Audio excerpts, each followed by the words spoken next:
이스라엘에게 하고 있습니다. 이제 그가 하나님께 부름을 받았고 그가 이제 이 땅을 떠나 하나님께로 돌아갈 날을 그는 이미 받은 상태입니다. 그 이스라엘을 붙들고 그들을 인도했던 모세는 이제 그들의 손을 놓고 그들을 가나안 땅으로 보내야 하는 것이죠. 마지막 설교를 하면서 모세가 같은 말씀을 계속 반복하십니다. 참으로 생명의 위협이 늘 상존하는 가나안 땅, 특별히 전쟁이 있지만 전쟁보다 더 무서운 것은 사실 그들에게 버티고 있는 그 땅의 우상들이요 또한 다른 신들인 것입니다. 그런 상황 속에서 모세는 그들을 가나안으로 보내면서 오늘 좀 특별히 같은 말씀을 반복하시다가 조금은 다른 말씀을 이스라엘에게 하고 계십니다. 그것은 무엇이냐면 나와 같은 선지자 하나를 하나님께서 너에게 보내실 것이다 라는 이 말씀입니다. 그 선지자의 말을 들으면 너희가 살겠고 그 말을 듣지 아니하면 너희가 죽는다. 결국 그 말씀이시죠. 그러나 나와 같은 선지자 하나를 세우겠다라고 특별히 강조해서 말씀하신 이 부분을 오늘 우리가 조금 더 깊이 있게 묵상하면서 과연 모세와 같은 선지자라는 그 말씀이 갖는 의미는 무엇이고 우리에게 모세와 같은 선지자가 오시겠다 하셨는데 예수는 과연 모세와 같은 선지자로서 어떤 면모를 가지고 우리에게 찾아오셨는가, 그것을 조금 더 깊이 있게 묵상하면서 살아계신 주님을 만나는 시간이 되시기를 바랍니다. 15절부터 한 절씩 읽겠습니다. 내 하나님 여호와께서 너희 가운데 내 형제 중에서 너를 위하여 나와 같은 선지자 하나를 일으키리니 너희는 그의 말을 들을지니라. 여기서 말하는 나와 같은 선지자, 모세와 같은 선지자라고 말하는 이 선지자가 누구인가에 대해서 학자들 간에 많은 다른 의견들이 있습니다. 일부의 학자들은 그 나와 같은 선지자, 모세와 같은 선지자는 바로 모세의 후임인 여호수아다 이렇게 주장하기도 하고요. 또 그런가 하면 다른 무리들은 그것은 모세 이후에 하나님께서 그 말씀을 입에 넣어주셨던 많은 선지자들, 이사야, 예레미야, 호세아, 많은 선지자들, 그들을 말하는 것이다 라고 주장하기도 하고요. 또한 주석은 그 하나님께서 보내신 선지자들을 다 아우를 뿐만 아니라 특별히 나와 같은 한 선지자라고 하신 그 하나라는 그 의미에 예수 그리스도, 그죠? 예수 그리스도 한 분을 말하는 것이다 라고 주장하는 학자들도 있고요. 그 선지자와 예수를 포함하는 것이다 말하는 주석도 있습니다. 헷갈리죠? 네. 그러나 제가 생각해 그것은 하나님께서 하나님의 말씀을 넣어준 자들이 선지자이죠. 그죠?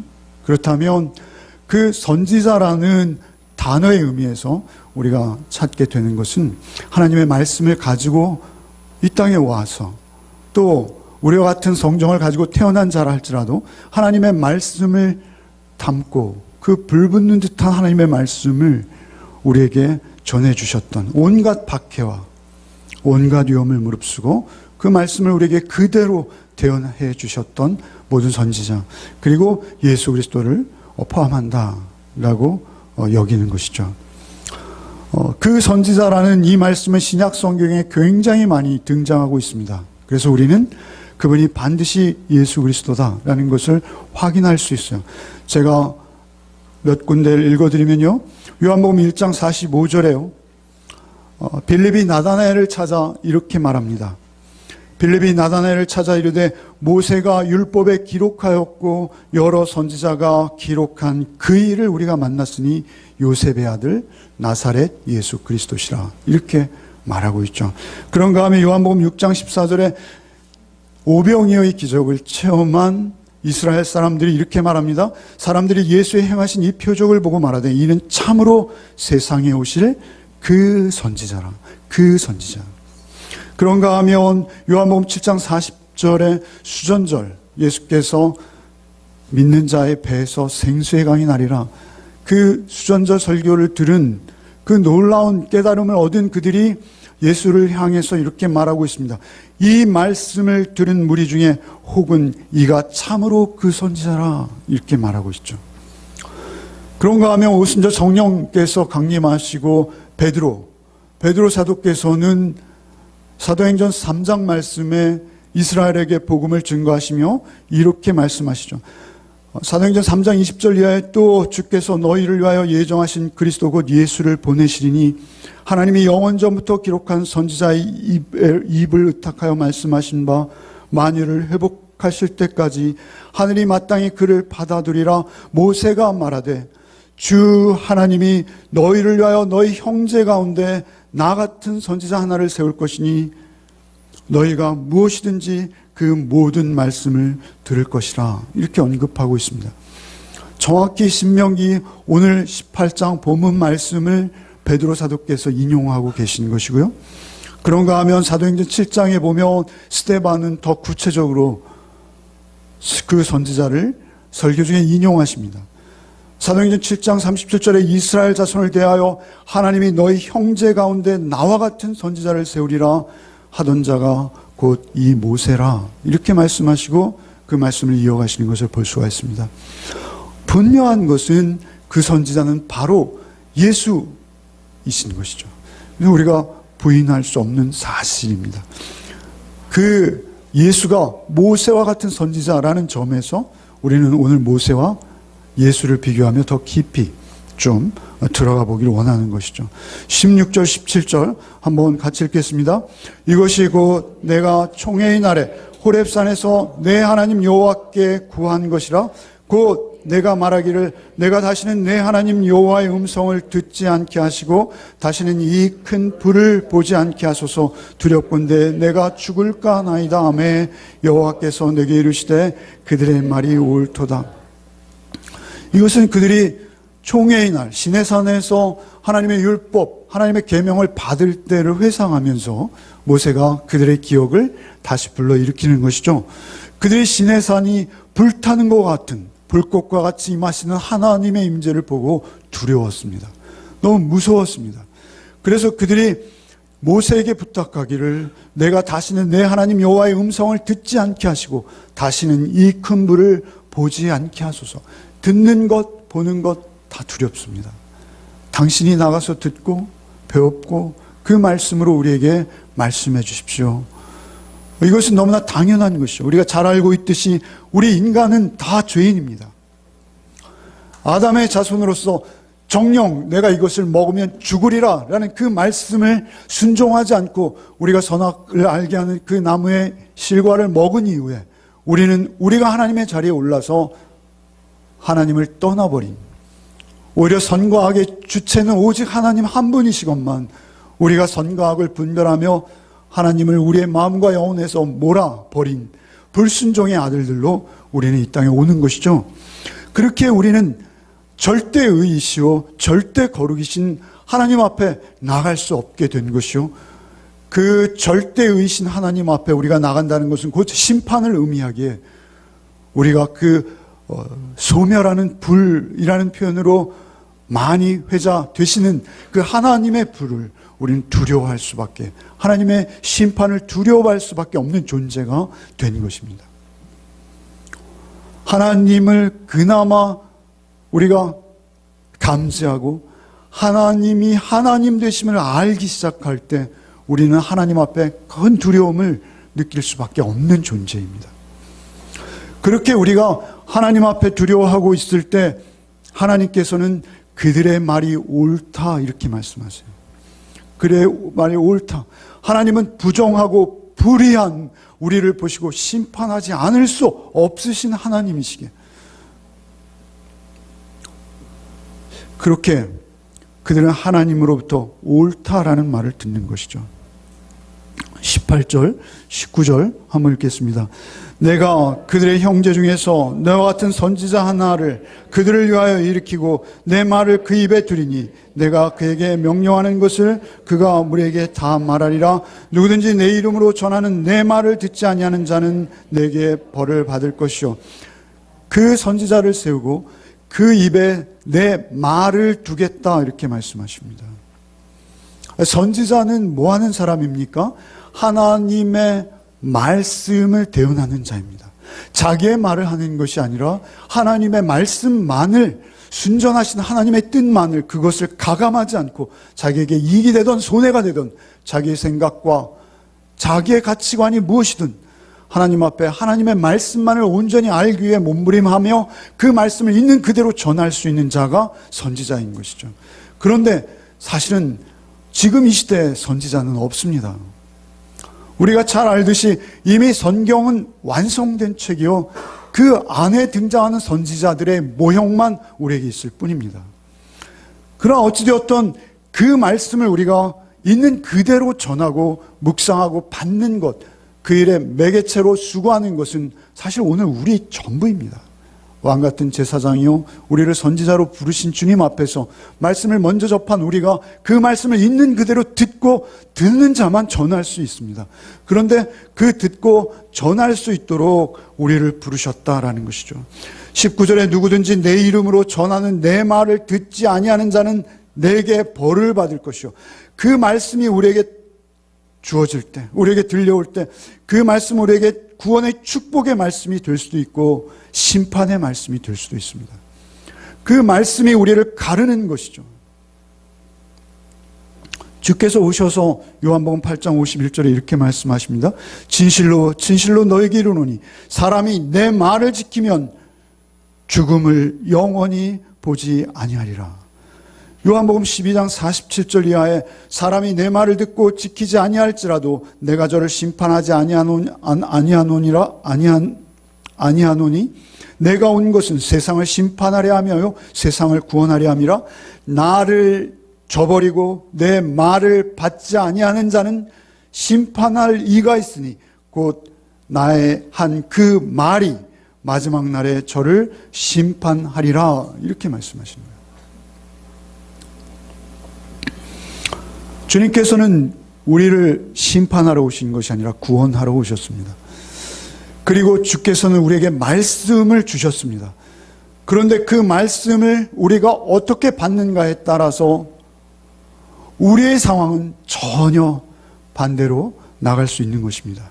생명의 말씀으로 받는 자가 있는가 하면 그 말씀 자체로부터 심판받지 않을 수 없는 자의 자리로 가는 자들이 발생한다는 것입니다. 이것은 중간지대가 없습니다.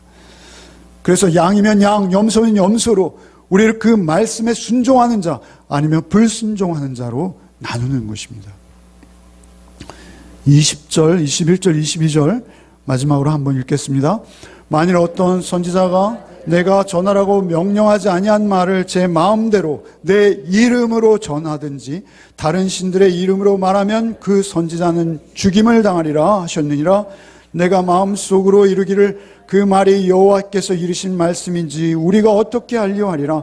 만일 선지자가 있어 여호와의 이름으로 말한 일에 증언도 없고 성취함도 없으면 이는 여호와께서 말씀하신 것이 아니요 그 선지자가 제 마음대로 한 말이니 너는 그를 두려워하지 말지니라. 가장 중요한 것은 무엇이냐면요, 하나님의 말씀을 있는 그대로 받는 것입니다. 그런데 하나님의 말씀이 너무 많이 들리는 거예요. 여러분, 이스라엘의 역사를 통해서 보시면요, 선지자들이 굉장히 많이 있어요. 선지자라 이름하는 자들이 많이 있어요. 그런데 그 선지자들의 대다수가 다 거짓이었다라는 사실이죠. 그것은 이스라엘의 역사입니다. 그리고 그것은 우리 교회사를 통해서도 우리가 경험했던 우리 교회의 역사이기도 합니다.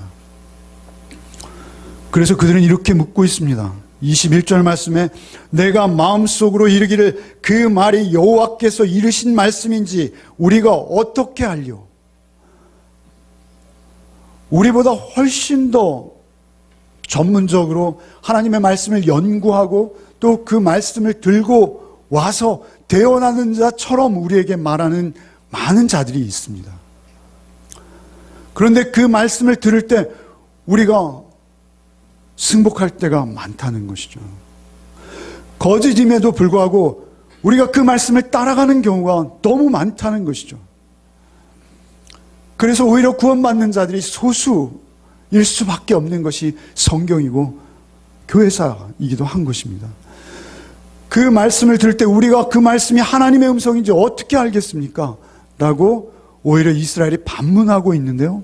사실 우리도 마찬가지입니다. 우리도 비슷비슷한 말씀들이 너무나 많습니다.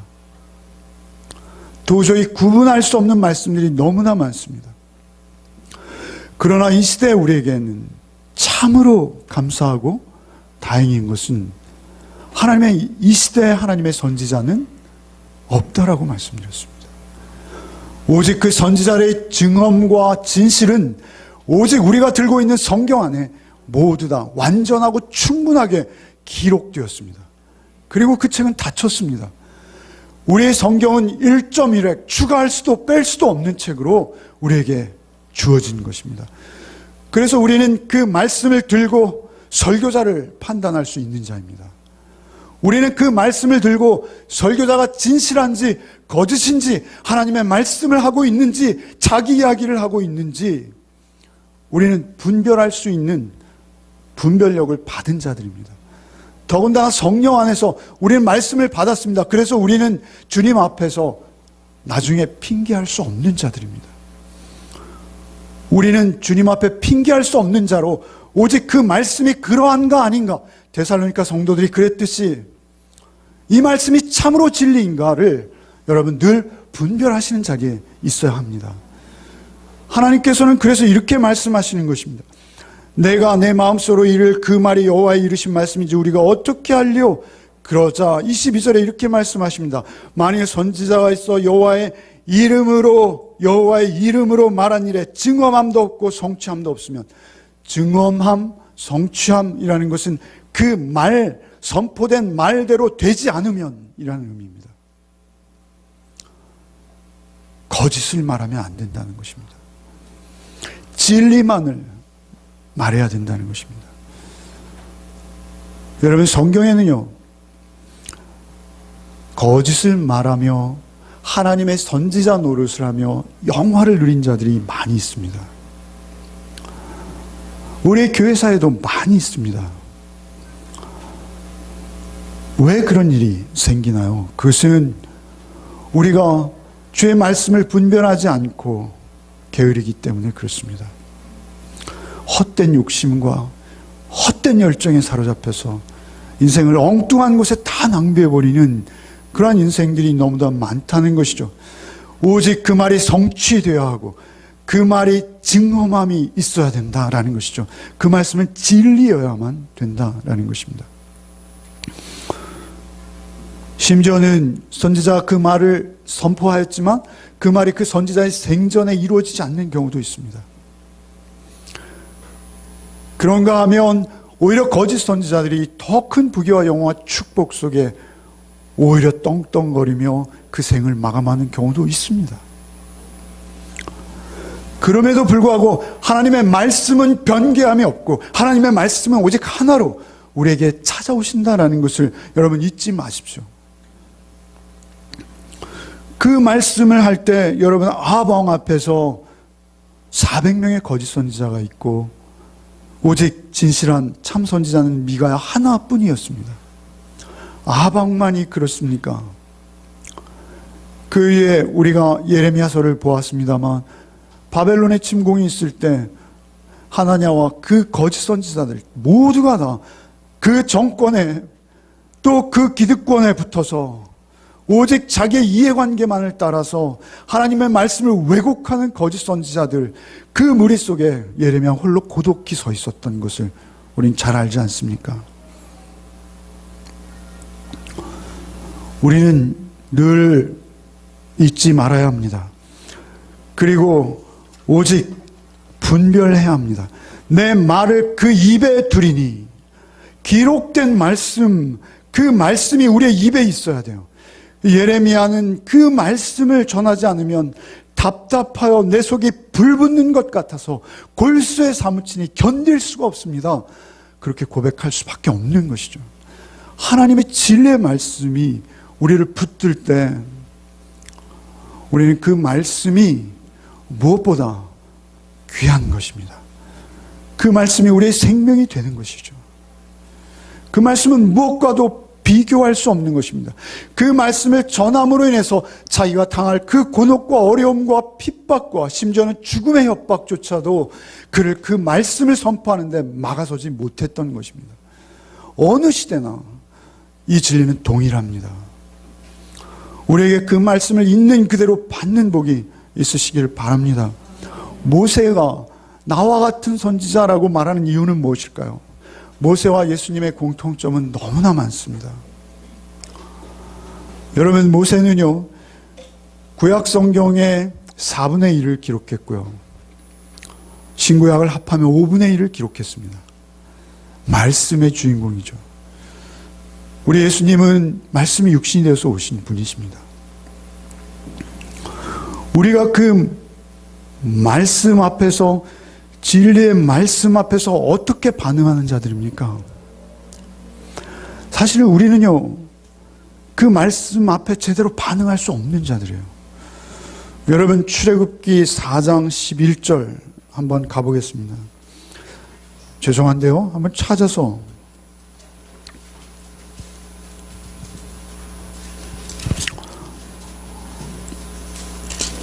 예, 1장 11절, 출애굽기 1장 11절부터 15절까지만 한번 읽겠습니다. 모세가 장성한 후에, 한번 같이 읽겠습니다. 출애굽기 1장 11절부터 읽겠습니다. 모세가 장성한 후에 한 번은 자기 형제들에게 1장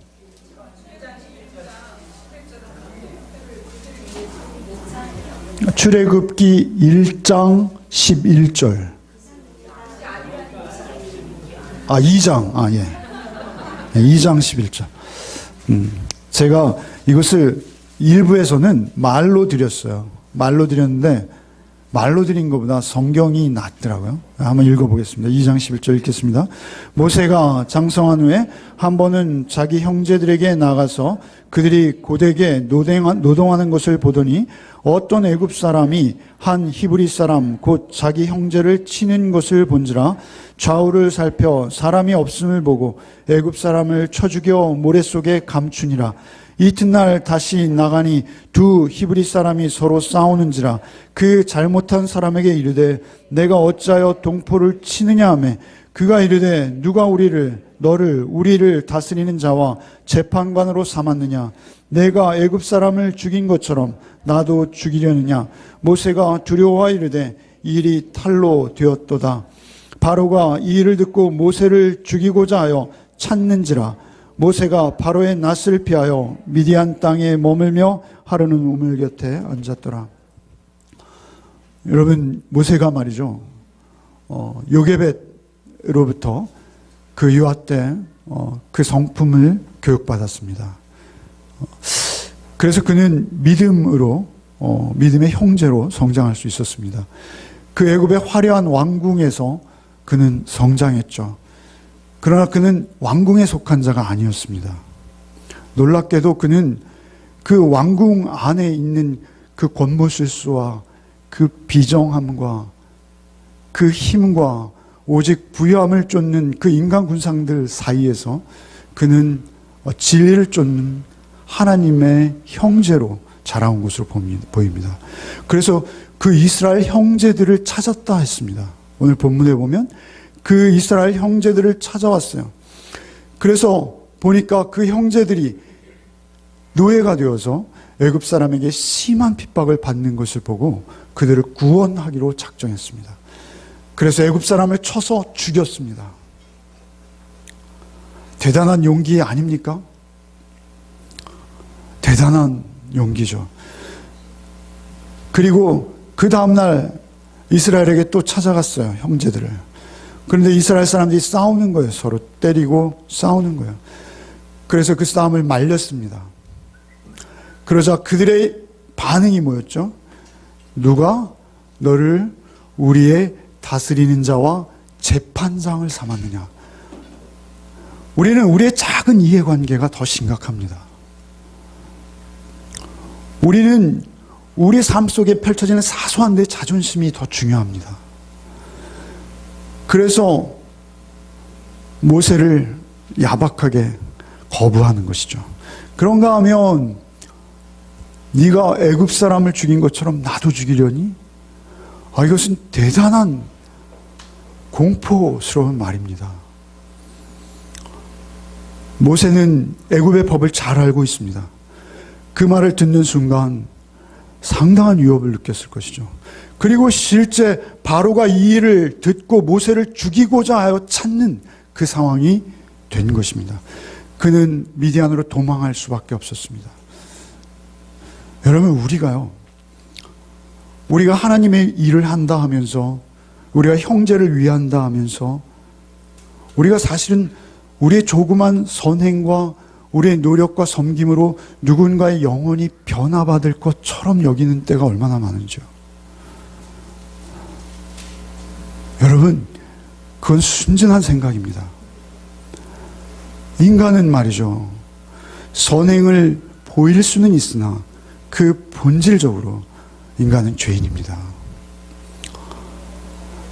인간을 우리가 섬길 때는 인간이 누구인지를 알아야 됩니다.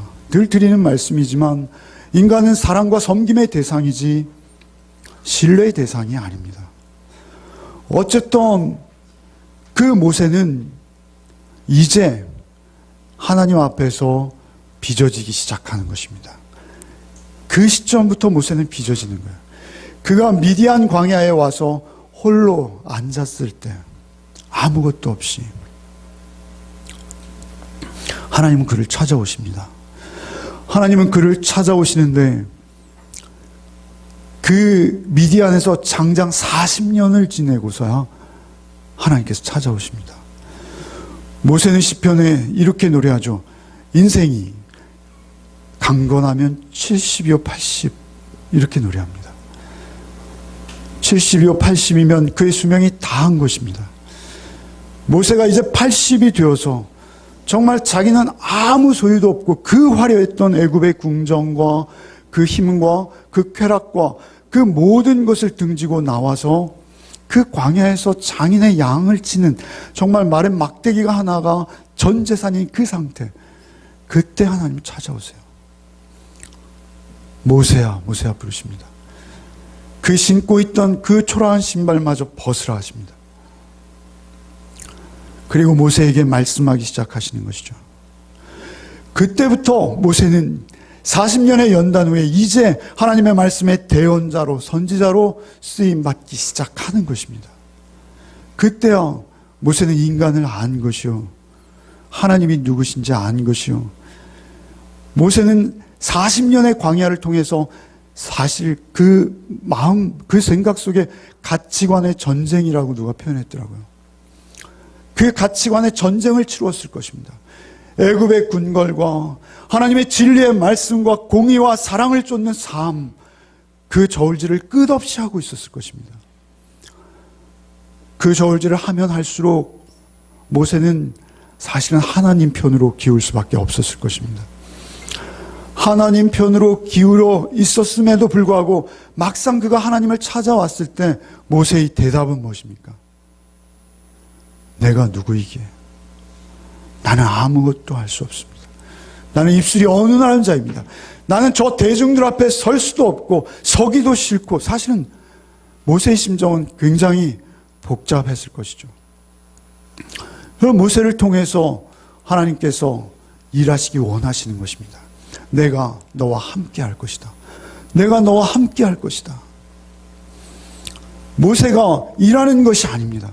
모세의 그 마른 막대기가 높이 들려질 때 옹해가 갈라질 것이요, 그 막대기로 반석을 칠 때 그 반석에서 샘물이 나올 것이죠. 그것은 모세가 하는 것이 아닙니다. 그 모든 것은 오직 하나님의 능력 가운데 있다라는 것이죠.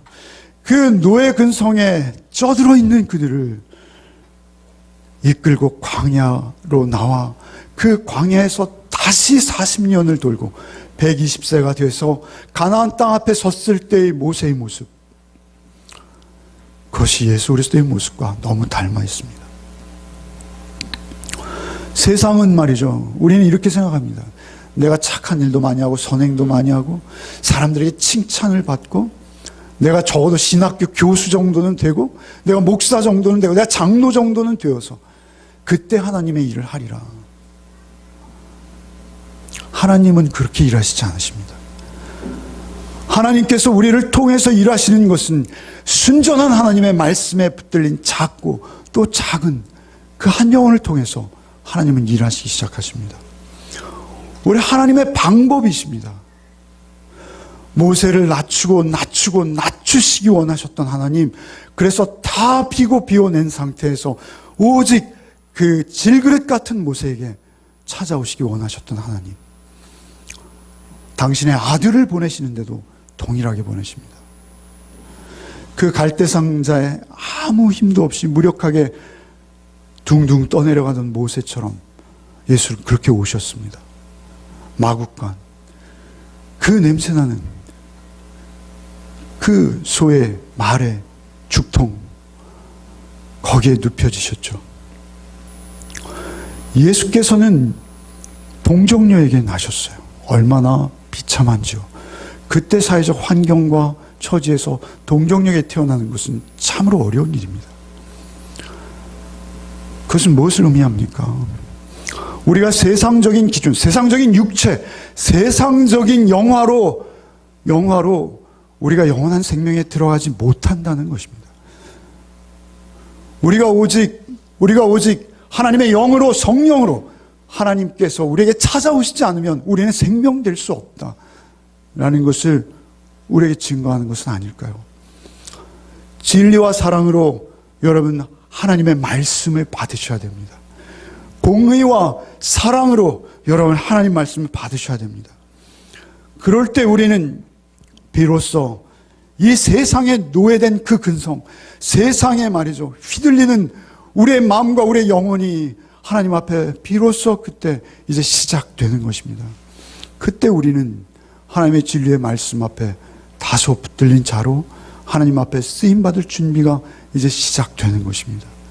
세상에 그 똑똑하다는 사람들, 그 머리 좋다는 사람들, 그 사람들의 삶을 한번 들여다보십시오. 정치 현장이 참 무섭긴 무서운 것 같습니다. 정치판에 들어가면 사람들이 어느 정도 검증되는 것 같아요. 우리가 참으로 존경하고 사랑하고 그가 정말 세상에 우뚝 서서 세상에 자랑이 되고 영광이 되어서 우리를 다 굴복시키고 우리 가운데 주님의 일꾼으로 놀라운 것 말이죠. 하나님께서는 그런 방법으로 하지 않으신다는 거예요. 모세가 혹자의 주장에 의하면 애굽에서 그 용병술과 그 세상의 학문과 그 수준 높은 교육을 받아서 40년 동안 이스라엘을 인도할 수 있었대요. 천만의 말씀입니다. 물론 그것이 도움이 되었겠죠. 세상을 그 중심에서 보았죠.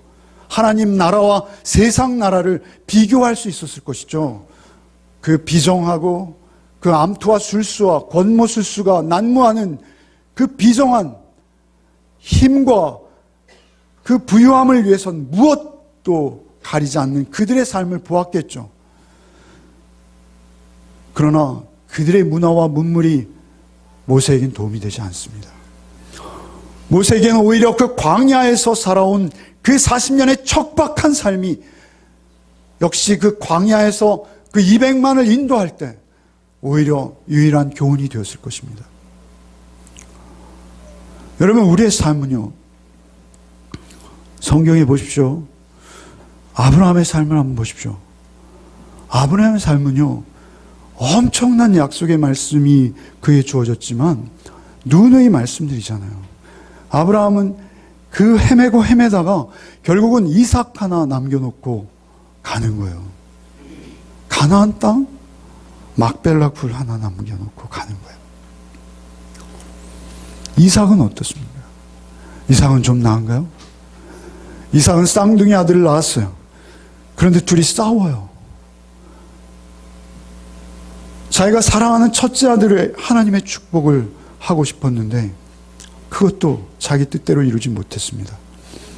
그런가 하면 둘이 싸워서 하나는 자기가 생전에 다시는 볼 수도 없다라고 여겨지는 먼 곳으로 도망가야 했고, 그나마 자기가 믿고 의지했던 그 에서는 점점 하나님과 멀어지는 것을 자기의 눈으로 매일 보고 있었을 것이죠. 이삭의 삶이 그렇습니다. 우리 이 땅에서의 삶은 말이죠, 하나님의 약속을 붙들고 있지만 초라할 수 있어요. 얼마든지 세상적인 안목과 세상적인 눈으로 보면 초라할 수 있어요. 그러나 하나님의 말씀에 온전히 순전하게 붙들려 있다면 그 삶은 결코 무용하지 않습니다. 그 삶은 결코 헛되지 않습니다. 하나님께서 그 삶을 통해서도 그 순간에도 역사하고 계시다라는 것이 성경의 진리입니다. 하나님께서는 하나님의 말씀에 순전하게 반응하고 그 말씀만을 진리로 여기며 그 말씀 앞에 무릎 꿇는 자를 하나님은 찾고 계신 것입니다. 바울 사도를 보십시오. 바울 사도는 로마의 그 큰 권력 앞에서 아무 저항도 못하고 목이 잘려나갔습니다. 오히려 거짓 선지자들이 바울이 개척한 교회에 들어와서 바울을 핍박했습니다. 그들이 자랑했죠. 저 바울을 봐라. 저 자격도 없으니 사례비도 요구하지 못하고 자비량으로 하지 않냐? 바울이 변명합니다. 그래, 나는 너희들 중에 참으로 약하고 약했다. 나는 오히려 내 몸에 가시가 있어서 하나님께 이 가시를 좀 제거해달라고 기도했지만 하나님 그것도 제거해 주시지 않으셨다. 그러나 나는 내가 가장 약할 때, 내가 가장 초라하고 내가 가장 비참할 때 오히려 내가 가장 강했던 것을 너에게 고백한다. 내가 하나님의 선지자다운 하나님의 종으로 하나님의 말씀을 기록한 자로 내 생애와 삶을 살 수 있었던 오직 유일한 근거는 내가 아니라 내 안에 거하신 주님께서 나를 성전 삼으시고 나를 말씀의 주인공으로 삼으시고 나를 통해서 역사하심으로 나는 나 될 수 있었다. 고백하는 것이죠. 성경의 요게벳을 보십시오. 그렇지 않습니까? 그 모세, 그 철없는 모세를 하나 남기고 그냥 죽는 거예요. 그러나 우리는 절망하지 않습니다. 여러분이 하나님의 말씀 앞에 순전히 있고 반응하고 있고 그 말씀 안에서 주님과 인격적 교제를 나누고 있다면 여러분은 분명히 하나님의 말씀의 손에 붙들려 있다라는 사실을 여러분 잊지 마십시오. 그것이 우리의 힘이고 능력입니다. 주님께서 마태복음 5장, 6장, 7장을 통해서 말씀하십니다. 주님의 생전에 가장 길고 위대한 설교를 하세요. 그런데 그 설교의 마지막에 이렇게 말씀하세요.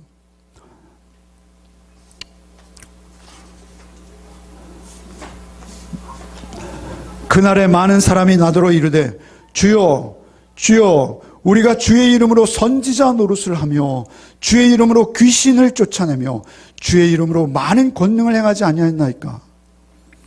그때 내가 그들에게 밝히 말하되 내가 너희를 도무지 알지 못하니 불법을 행하는 자들아 내게서 떠나가라. 주의 이름으로 선지자 노릇을 하고 주의 이름으로 많은 기적을 행하지 않았습니까? 라고 주님 앞에서 그들이 당당하게 이야기하고 있어요. 그들은 자기가 구원받았을 뿐만 아니라 하나님 앞에 큰 상급을 약속받았다라고 스스로를 여긴 것이 분명합니다. 그러니까 주님 앞에 그렇게 말할 수 있죠. 여러분, 구원파의 주장대로 내가 구원받았습니다 확신하면 구원받은 건가요? 주님께서는 그들을 모른다 하십니다. 나는 너를 모른다 하십니다. 그 말씀 바로 앞에 마태복음 7장 16절 이하에 이렇게 말씀하세요. 그들의 열매로 그들을 알지니 가시나무가 포도를 또는 엉겅퀴가 무화과를 따겠느냐. 이와 같이 좋은 나무마다 아름다운 열매를 맺고 못된 나무가 나쁜 열매를 맺나니 좋은 나무가 나쁜 열매를 맺을 수 없고 못된 나무가 아름다운 열매를 맺을 수 없느니라. 아름다운 열매를 맺지 아니하는 나무마다 찍혀 불에 던지느니라. 이러므로 그들의 열매로 그들을 알리라. 그것이 증험함입니다. 오늘 본문에 말하면 증험함입니다. 그 말씀이 이루어지는 것입니다. 여러분, 작지만 여러분의 하나님의 영광스러운 그 모습, 주님의 그 영광스러운 모습을 여러분 누구에게인가 흘려보낸다면 여러분은 그것으로 족한 것입니다. 우리의 삶 속에서 이런 가치관의 전쟁이 늘 일어나고 있어요. 여러분 마지막으로 한 곳만 찾아보겠습니다. 히브리서 11장.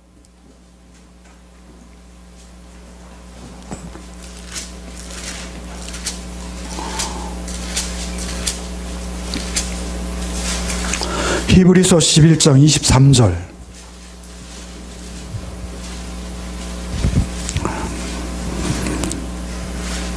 히브리서 11장 23절 28절까지만 함께 읽겠습니다.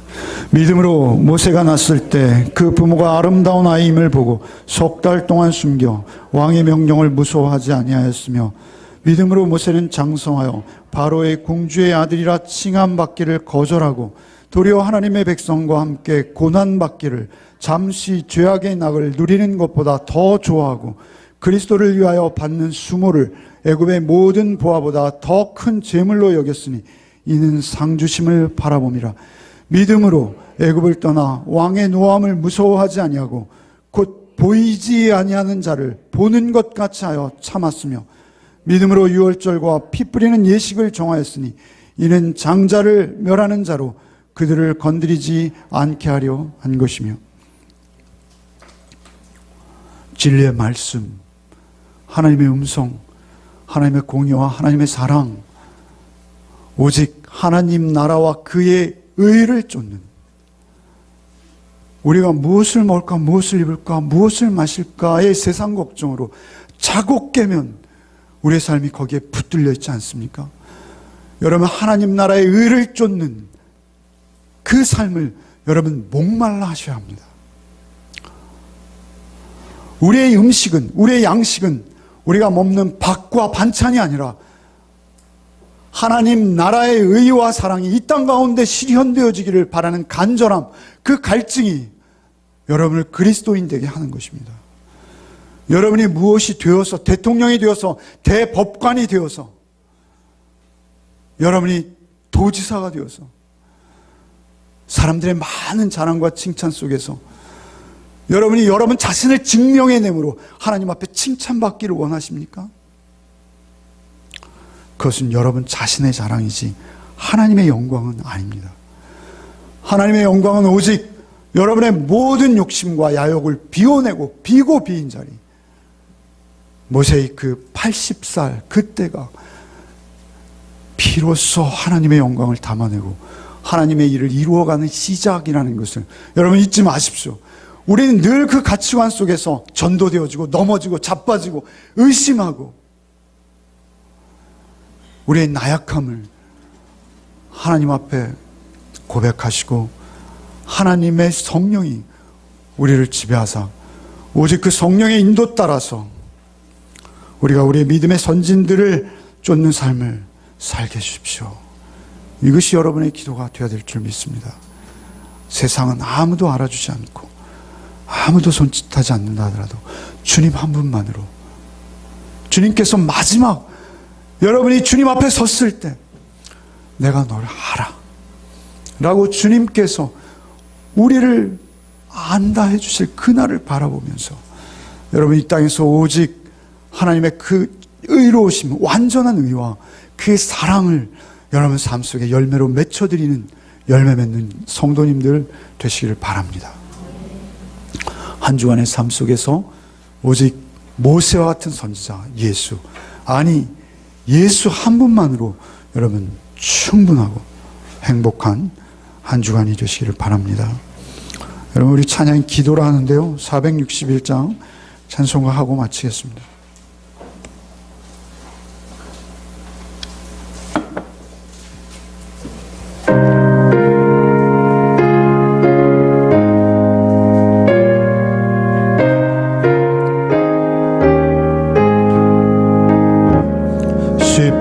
십자가를 질 수 있나, 주가 주가 물어보실 때 죽기까지 따르리 성도 대답하였다.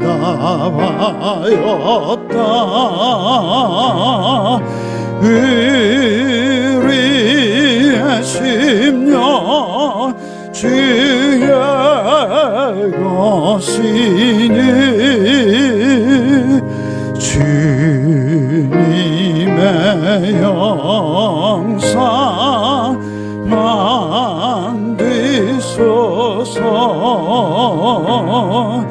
주인도 따라 살아갈 떠나 사랑과 충성 늘 바치오리다. 너는 기억하고 있나 구원받은 강도를 그가 회개하였을 때 나고 너라 받았다. 의리의 심령 주의 것이니 주님의 영상 만드소서. 주인도 따라 살아갈 동안 사랑과 충성 늘 바치오리다. 걱정 근심 어린 그니 너를 두어 덮을 때 주께 내 영 맡기겠나. 죄의식이 믿으며 의리의 심령 주의 것이니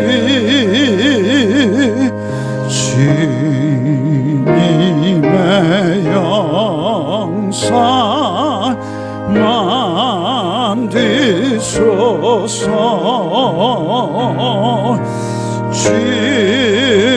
주인도 따라 살아갈 동안 사랑과 충성 늘 바치오리다. 이런 일 다 할 수 있나 주가 물어보실 때 용감한 자 바울처럼 선뜻 대답하리라.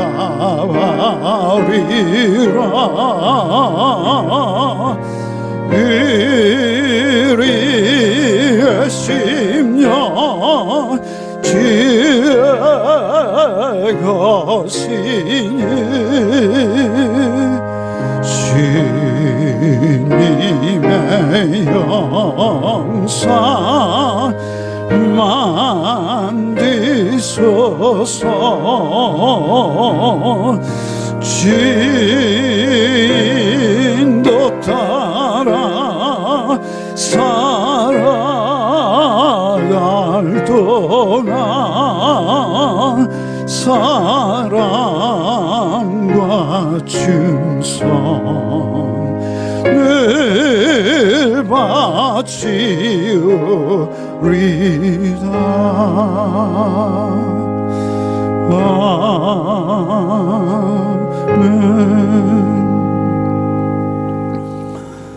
하나님, 우리의 모습을 봅니다.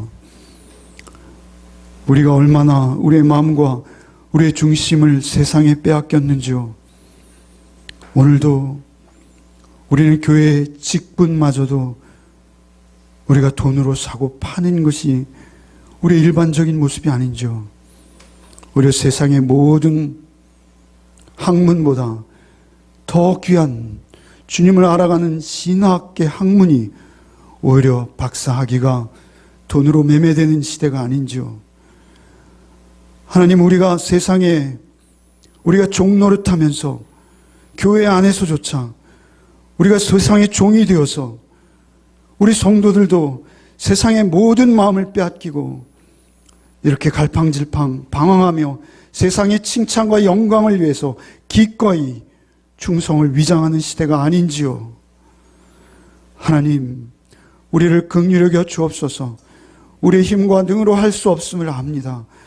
주님, 오직 우리를 연단하사 오히려 비고 비인 마음 되게 하여 주셔서 순전한 주의 말씀의 진리만이 우리 가운데 생명 되게 하여 주옵소서. 그 진리의 말씀을 쫓아 사는 그 삶 가운데 이미 영원한 생명, 부활이 임한 가나안 땅인 줄 믿습니다.